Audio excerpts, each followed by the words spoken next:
Muy buenas noches, amigos de Diálogo Ciudadano. Hoy tengo un invitado súper especial porque además el señor que nos está acompañando hoy ha sido mi inspirador personal, mi profesor universitario, el señor Franz Portugal Bernedo, catedrático académico de la Universidad Nacional Mayor de San Marcos y presidente del Instituto de Gobernancia. Bienvenido, Franz, ¿cómo estás? Muchas gracias, Renzo. Te agradezco por tenerme en tu programa y saludos a toda tu audiencia que nos está viendo y escuchando. Por supuesto que sí, Franz, te agradezco mucho aceptar esta invitación mientras escuchamos pues estos sonidos de arpa y guitarra que nos acompañan esta noche. Invitamos a nuestros amigos de las redes sociales que compartan este video en el Facebook, en YouTube, en las redes, que lo vean, que le den like, que sigan las redes sociales de Franz Portugal y de Diálogo Ciudadano en este momento, porque vamos a hablar precisamente de un tema que no solamente nos debiese preocupar, sino sobre todo nos debiese comprometer como ciudadanos. La reforma del Estado, la capacitación, la innovación, los gobernantes, los gobernados. ¿Qué va a pasar frente al Bicentenario, Franz? Espéranos unos segundos mientras la gente comparte la página de Diálogo Ciudadano, porque hoy tenemos al experto en temas de comunicación, política y gobernancia, Franz Portugal Bernedo. Muchas gracias, Franz, por aceptar la invitación en Diálogo Ciudadano. Es un honor para mí tenerte. Eres además mi maestro en la comunicación política de hace muchos años de la Universidad de San Marcos, y ahora es el momento de poder dialogar contigo sobre lo que está pasando con nuestro país desde el Estado peruano. Es decir, ha ocurrido en los últimos meses una situación que a todos los ciudadanos de alguna u otra forma nos ha tocado, de tal manera que comenzamos a voltear y decir, alguien o algo debe de comenzar a dar pautas para solucionar esta crisis tanto económica y social. Entonces lo primero que uno dice es, bueno, ¿dónde está el Estado? ¿Cómo lo siento? Y lo que hemos visto son situaciones muy distintas de acuerdo a qué distrito, qué región y qué situación tenemos frente a esta sociedad. ¿El Estado es igual para todos, Franz? Bueno, tenemos un estado en el Perú que como consecuencia de la pandemia ha mostrado sus graves debilidades.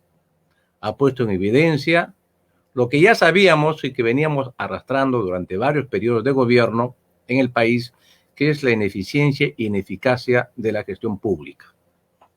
La pandemia, por ejemplo, ha mostrado que el Sistema Nacional de Salud no es pues el sistema nacional de salud que el país necesita y que los ciudadanos necesitan. De ahí que ya está planteada inclusive de que se debe reformar el sistema. El Congreso de la República aprobó hace poco una ley que le daba 120 días de plazo al gobierno para hacer una reforma integral del Sistema Nacional de Salud. Esta autógrafa de ley fue remitida al Ejecutivo, el Ejecutivo la ha observado. Ajá. Y ha regresado a la Comisión de Salud. ¿No? O sea, todavía no hay reforma del sistema de salud. Se supone que la comisión que mandaba la ley debería ser una propuesta y de urgente necesitamos reformar el sistema de salud. Ya ahí están las evidencias. Por ejemplo, plata para combatir el coronavirus hay presupuesto. El gobierno ha destinado presupuesto para todos los ministerios y que tienen que ver con el tema, más los gobiernos regionales y locales. Ha dado dinero.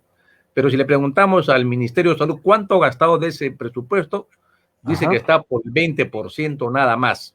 Es decir, Franz, plata, recursos hemos hecho durante los últimos años, pero ¿cómo lo gastamos? ¿Dónde lo gastamos? ¿Qué se necesita? ¿Tenemos esa data? ¿Podemos identificar qué necesita el país? Por supuesto que sí se puede identificar qué necesita el país. El problema es la parte operativa. ¿Y por qué estamos en esta grave situación? Es como decía un amigo, de que el Perú tiene un estado como si fuera un carrito de los años 50, ¿no? Entonces este carrito de los años 50 lo quieren hacer correr a 120 en 3 segundos. No da, pues, o sea, estamos en otra época. Ahora los carros son recontra modernos y el vejestorio que tenemos no va a dar el ritmo que queremos. No se ha cambiado la forma como se gestiona el Estado, ¿no? A pesar de que ya el gobierno anterior aprobó la política nacional de modernización de la gestión pública y elaboró un plan nacional para modernizar que era hasta el 2016. Este gobierno que entró de PPK no hizo el siguiente plan, que es de 2017-2021. No tenemos plan de modernización de la gestión pública, se ha quedado trunca, ¿no? O sea, y ese es el gran problema que estamos arrastrando. Para que nos puedan entender todos nuestros amigos ciudadanos a nivel nacional, había una planificación para la gestión de lo público, para la gestión de qué, por ejemplo, municipalidades, gobiernos regionales, ministerios, todo aquello que tenga un servicio público. Ok, entonces esa modernización se ha quedado a mitad de camino, pero resulta que el coronavirus nos exige temas de inmediatez. Necesitamos poner bonos aquí, mover todo el aparato. ¿Cómo lo hacemos? Así es, exactamente. Hay algunos elementos básicos para modernizar la gestión pública. Entre ellos es la ley de servicio civil, que implica que haya una carrera del servicio público meritocrática y que se implemente a nivel nacional. Han pasado varios años, ya desde 2013, si no me equivoco, ¿no? Y vemos que ha ido muy lento. ¿Y quiénes se han resistido a implementar una carrera pública más eficaz y meritocrática? Los propios sindicatos de trabajadores de los ministerios y de los gobiernos regionales y locales. Por ejemplo, el otro tema es el gobierno digital. O sea, cómo automatizar todos los procesos de gestión pública mediante un software que integre a los sistemas administrativos. No existe en nuestro país, a la fecha es lamentable decirlo, en ningún nivel de gobierno digital.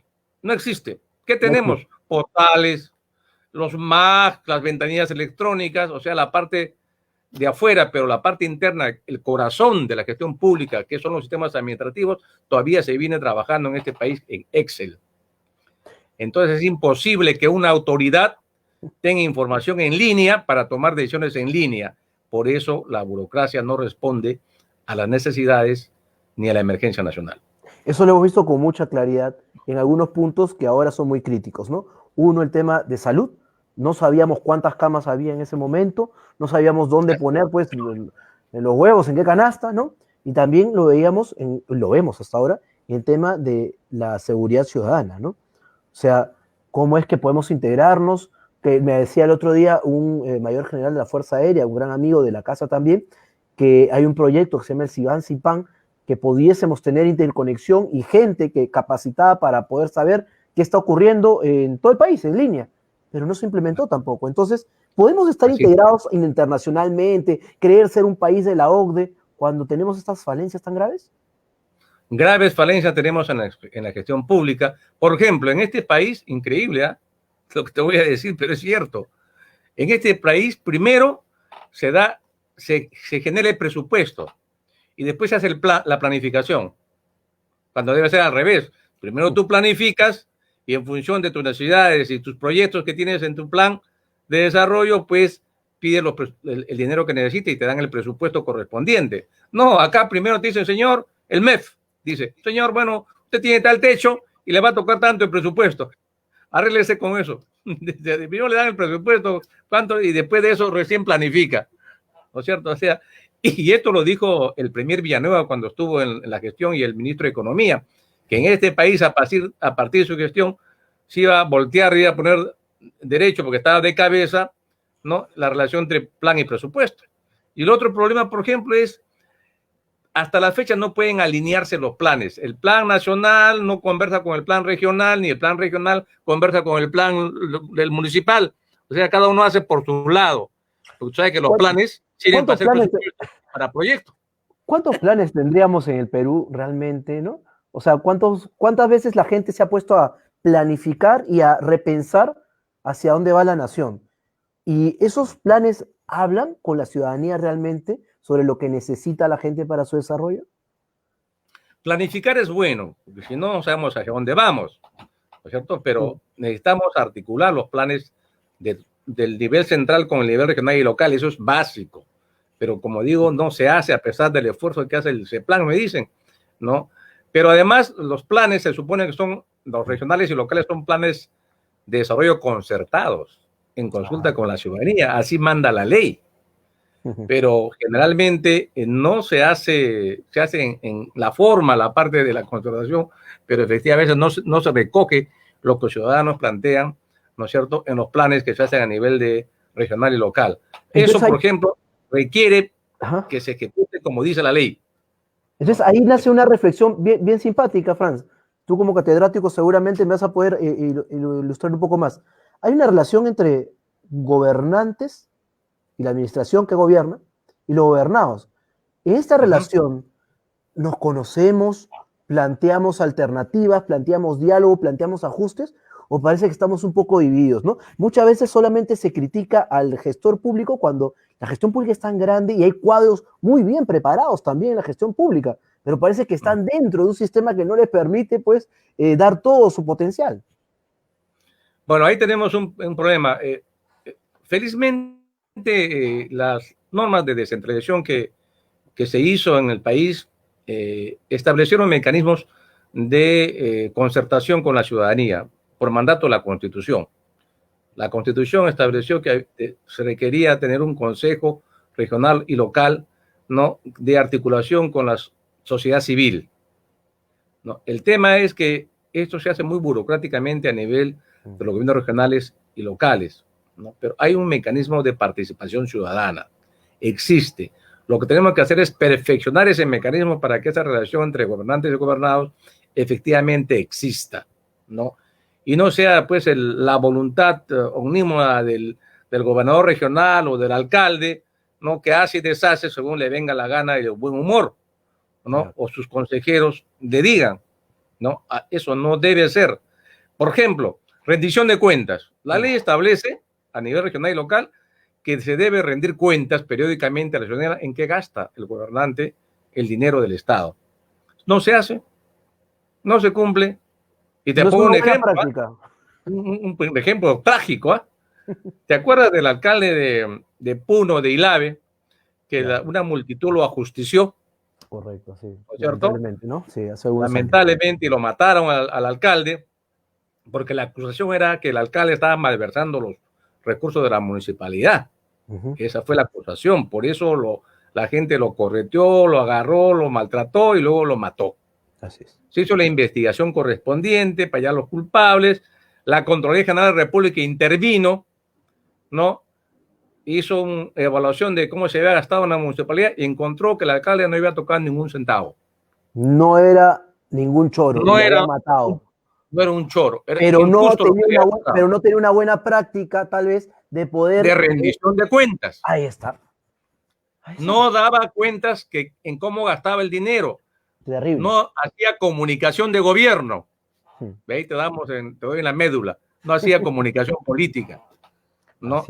Y ni comunicación de gobierno. Informar a los ciudadanos qué estaba haciendo con el dinero, ¿cierto? Ahí faltaba pues un estudiante egresado de la Escuela de Comunicaciones de San Marcos para que haga ese trabajo, ¿no? Y no hay comunicación, no hay relación, pues ocurren estos casos trágicos, ¿no? Pero aparte de la comunicación, que es comunicar lo que se gestiona, también necesitamos preparar a los cuadros que puedan llegar a las esferas del gobierno, sean por elección popular o sean por que estén con alguna encargatura. Es decir, no podemos seguir teniendo cuadros políticos o de la gestión pública que no sepan dónde están parados. Así es. Ese es un tema para mí que me ha preocupado en estos últimos años, razón por la cual yo he fundado el Instituto de Gobernancia, que es un instituto que está orientado al desarrollo de capacidades de gobierno, o también como se llama capacidades estatales, ¿no? ¿Cuál es el tema ahí? Los partidos políticos se organizan para ganar elecciones, pero no se organizan para gobernar. Así es. Y cuando llega al poder, ¿no es cierto? ¿Qué hace el presidente de la República? Hace un cartelito que dice ahí, se necesitan ministros. ¿No es cierto? Porque no tiene cuadros en su partido para ser ministros. Y muchas veces entra un ministro que votó contra él. Así es. Increíble, pero cierto. Y lo han dicho públicamente. Y lo han dicho públicamente, ¿no? Entonces, ¿qué tenemos que hacer? Y bueno, además llega cada alcalde, cada gobernador, cada ministro que no sabe dónde está parado, no conoce ni la administración pública y tampoco menos cómo se gobierna. Nadie le enseñó, ¿no es cierto? Porque lamentablemente en este país no se enseña a gobernar, ¿no? A pesar que acá hay 14 posgrados de gestión pública, pero esos posgrados de gestión pública es para formar funcionarios, empleados, ¿no es cierto? Por área, por especialidad, etcétera. Hay un dicho, Franz, que es No, un poco, para gobernar. pero hay un dicho que es se ha dicho en la política, además, no es mío, que a los gestores, a los técnicos, se les alquila. Claro, a los Pues entonces, técnicos. a los técnicos se les alquila. Entonces, ¿quiénes son aquellos realmente que tienen la convicción de poder planificar a futuro sin que cambie un gobierno u otro? O sea, ¿en quiénes debiese recaer no solamente la responsabilidad, sino la confianza popular para poder planificar el desarrollo de la nación? Estamos a puertas del Bicentenario, que más allá de que sea...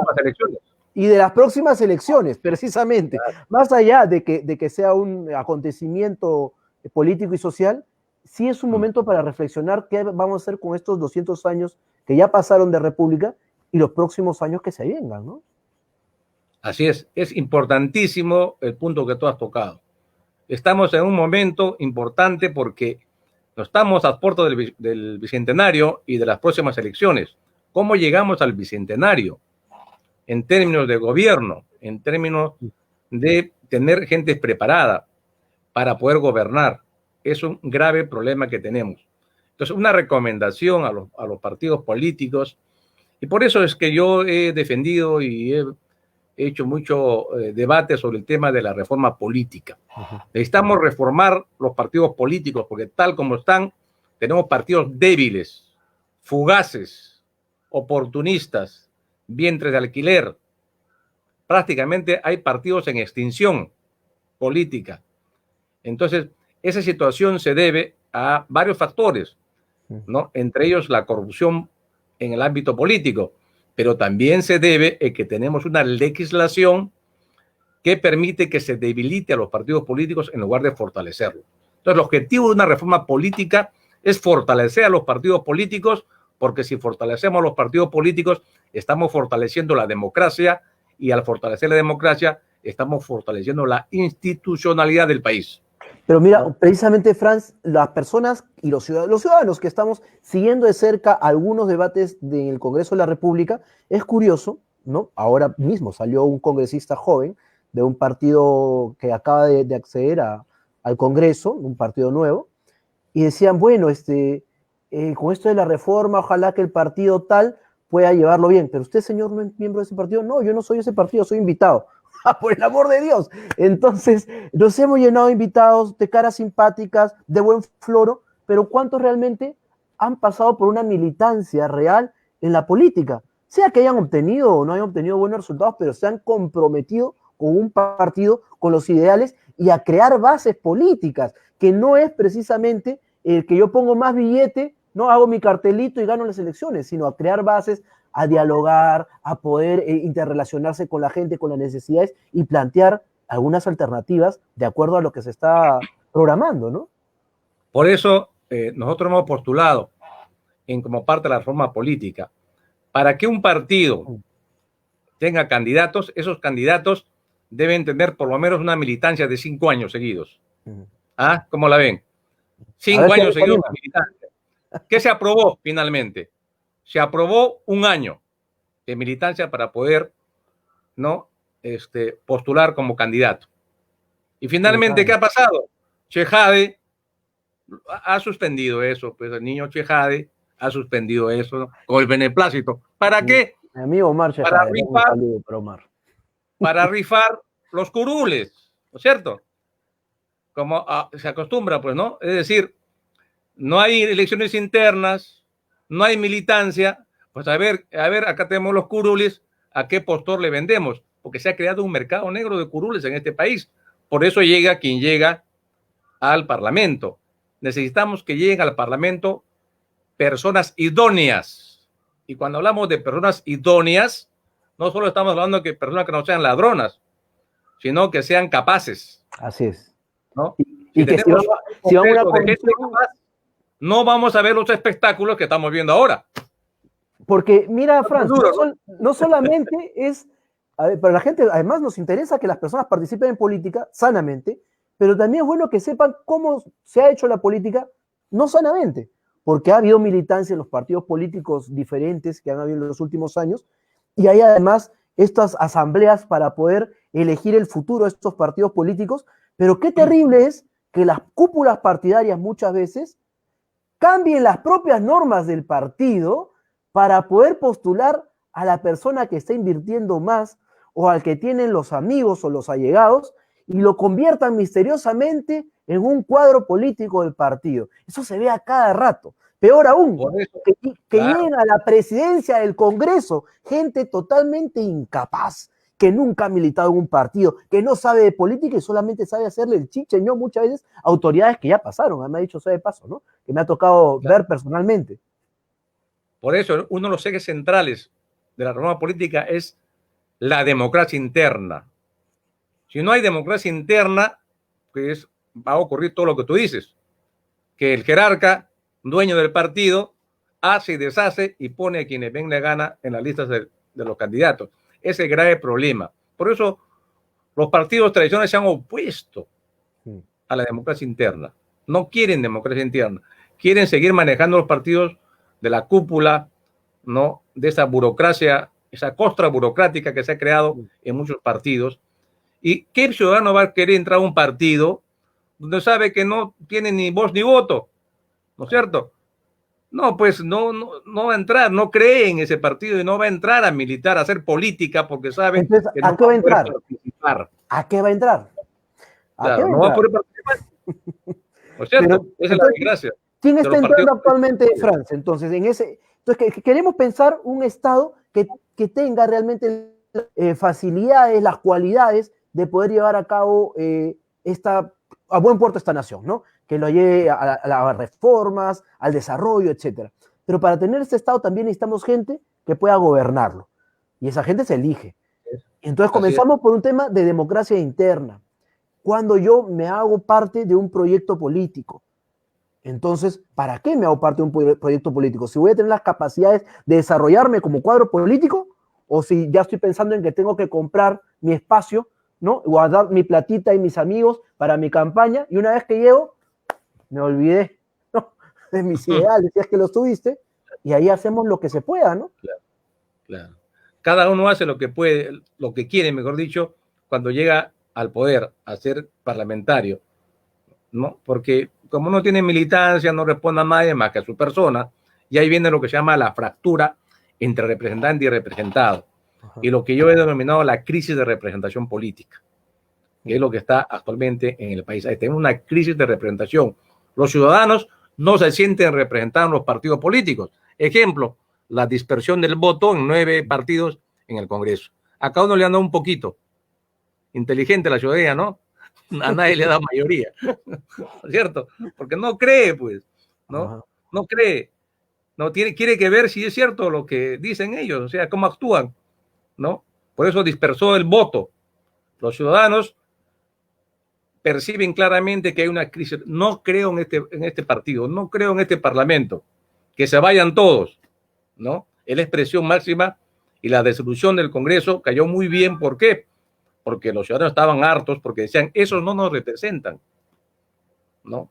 Y eso se llama la crisis de representación política. Entonces, una de las partes fundamentales es cómo la ciudadanía debe verse reflejada en la toma de decisiones de esta nueva democracia que debiese fortalecerse a puertas del Bicentenario. Cómo la ciudadanía puede comenzar a empoderarse en la toma de decisiones, en la gestión pública también, porque también necesitamos, Franz, y esto sí, yo lo digo con mucha sinceridad, necesitamos que la ciudadanía se involucre con la gestión pública.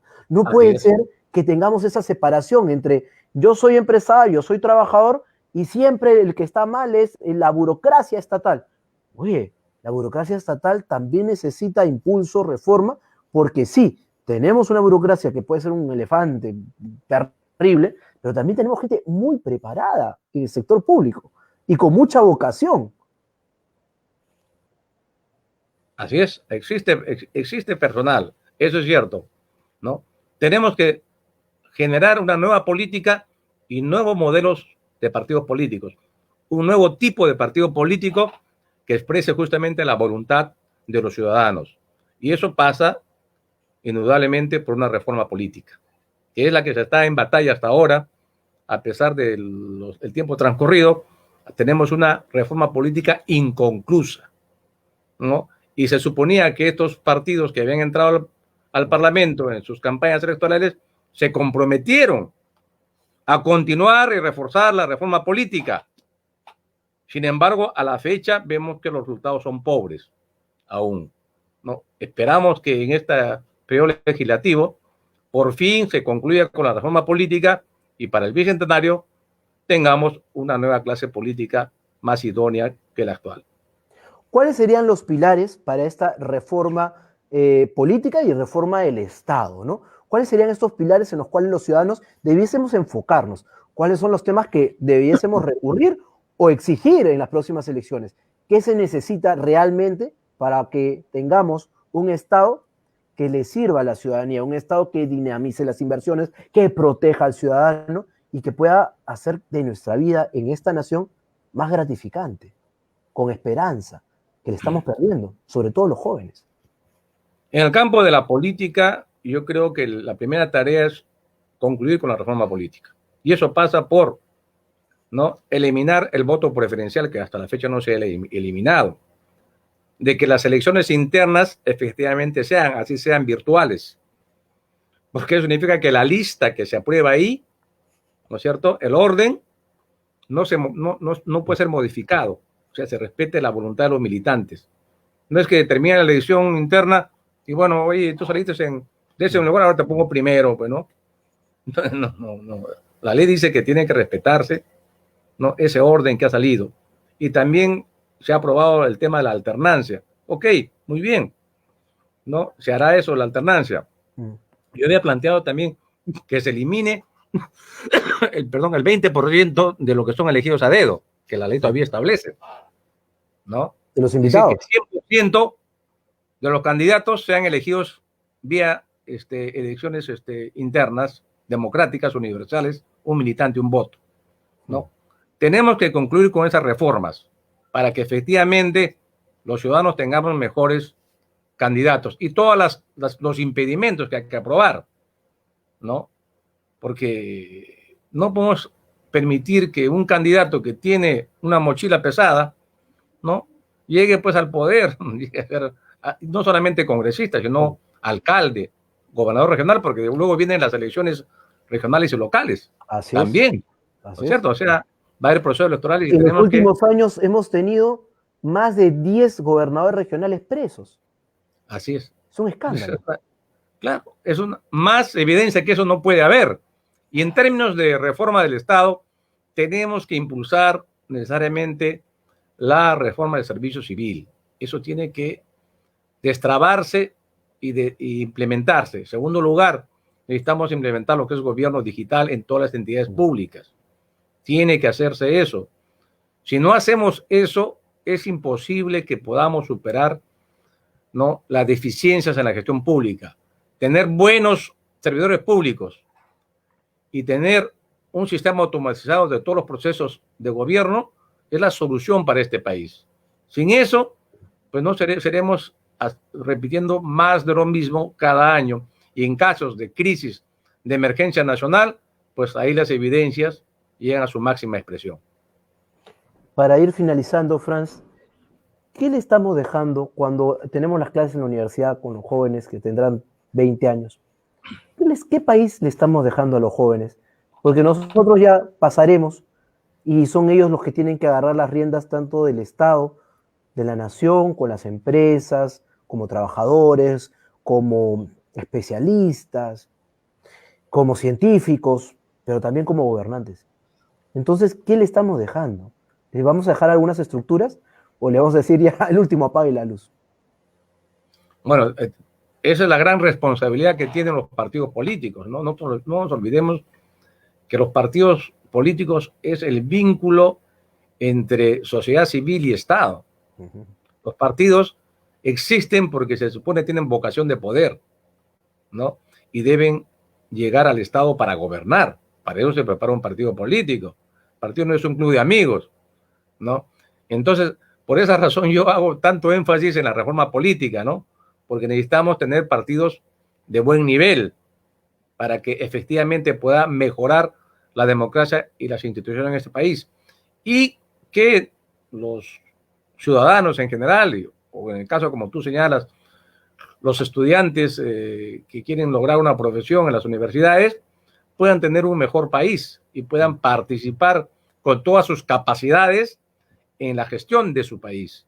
Pero si no los dejan, no les permiten, le ponen trabas, ¿no es cierto? Y los mecanismos que existen son burocráticos, ¿no? Y además, en unos casos corruptos, pues este país se hace inviable, ¿no? Hay que destrabar, resolver la crisis de representación política en el país. Yo te agradezco mucho, Franz, por este primer acercamiento después de algún tiempo y seguramente tendremos más posibilidades, más oportunidades de conversar sobre la reforma al Estado, la reforma política, hacerle seguimiento a las políticas públicas y a todo lo que va a pasar en nuestra coyuntura. Yo te agradezco enormemente esta conversación y esta tribuna de diálogo ciudadano siempre abierta para tus reflexiones. Muchas gracias más bien a ti, Renzo, por permitirme estar en contacto con tu audiencia y por tu programa. Realmente te felicito esa iniciativa que has tenido. Muchísimas gracias, profesor Franz Portugal Berneo. Muchas gracias, catedrático de la Universidad Nacional Mayor de San Marcos. Además, él preside, junto con un grupo de intelectuales, el Instituto de Gobernancia, la cual invito desde aquí a que puedan observar, que puedan estar atentos a las reflexiones de este equipo de trabajo, porque siempre es interesante conocer de los que saben, de los que tienen experiencia, tanto en el gobierno como en las instituciones públicas. Y desde aquí, desde Diálogo Ciudadano, invitamos a todos los jóvenes y adultos a que puedan darse la oportunidad de conocer un poco más el Estado peruano, conocer un poco más sobre la gestión pública. ¿Necesitamos reformas? Sí, pero también necesitamos conocer nuestro Perú, cómo funciona para poder comprometernos y amarlo de verdad. Necesitamos jóvenes, profesionales y adultos comprometidos con nuestra patria desde las municipalidades, los gobiernos regionales y, como no, desde el gobierno central. Cuadros tenemos, pero necesitamos ajustar las tuercas y llevar ese aparato del siglo pasado al siglo XXI. Muchas gracias, amigos. Somos Diálogo Ciudadano. Muchas gracias al profesor Franz Portugal. Y con ustedes hasta la próxima oportunidad. No se olviden de seguir las redes del Instituto de Gobernancia, Franz, y las redes de Diálogo Ciudadano. Darle like, darle suscribir al YouTube. Nos vemos el día de mañana con más diálogo y empoderamiento ciudadano.